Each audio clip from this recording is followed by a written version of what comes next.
Raj, I mean, Bosch has been referenced several times already, well known for its technologies that support road safety, the ABSs, the ESPs, the AEBs. Yeah. We're now moving to the next generation, the intelligent connected safety systems. So yeah, what can you tell us about those? Yeah, I think it's worthwhile to reflect on an observation. The observation is that if you look at the last decade, you look at the proliferation of the vehicle systems that we have, the systems in vehicles for keeping drivers, occupants, and pedestrians and vulnerable road users safe, has really increased. So in most cars, you're already seeing radars, you're already seeing forward vision cameras. You're starting to see a high proliferation of surround view cameras as well as ultrasonic sensors. And then you're going to start seeing some other proliferation for LiDARs and other sensors like that. So what that means is that we've now got a new baseline where the technology is embedded in the car. So all new cars have got the embedded technology. The next generation that we're seeing now is, okay, what other features can we improve? What features can we improve? And what technology can we use to then enhance the existing capabilities of the car? And the great part of that is now the cloud. How do we use the cloud? Connectivity.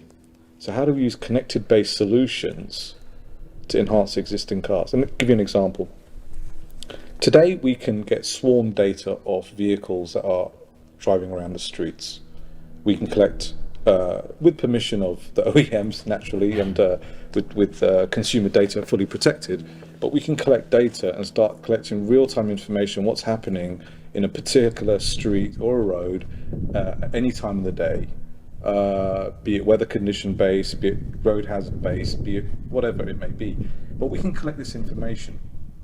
What we can do with that information is then send this back up to a cloud and then create, let's say in a very simple terms, another layer of a map.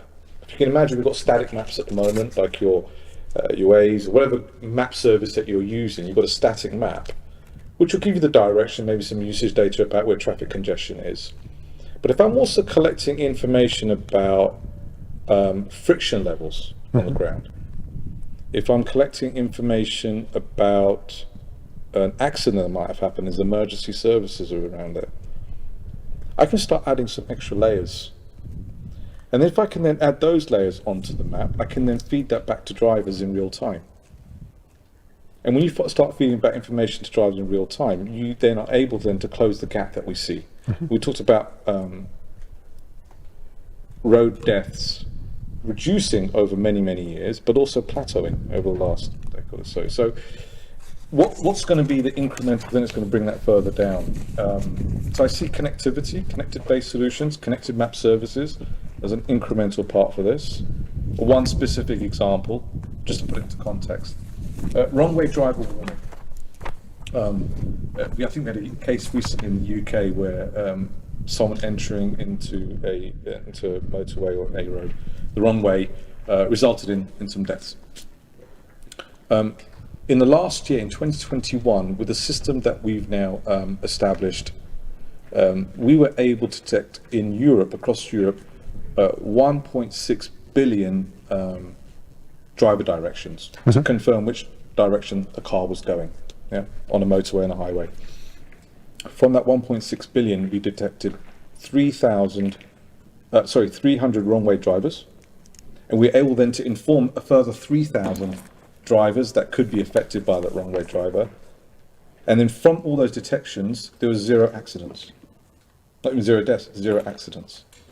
So it's proven technology that we can use connectivity to add an extra layer. It doesn't negate what we're doing already. What it's doing is just enhancing. And we've got to think about ways we create technology that is enhancing and not technology for the sake of technology.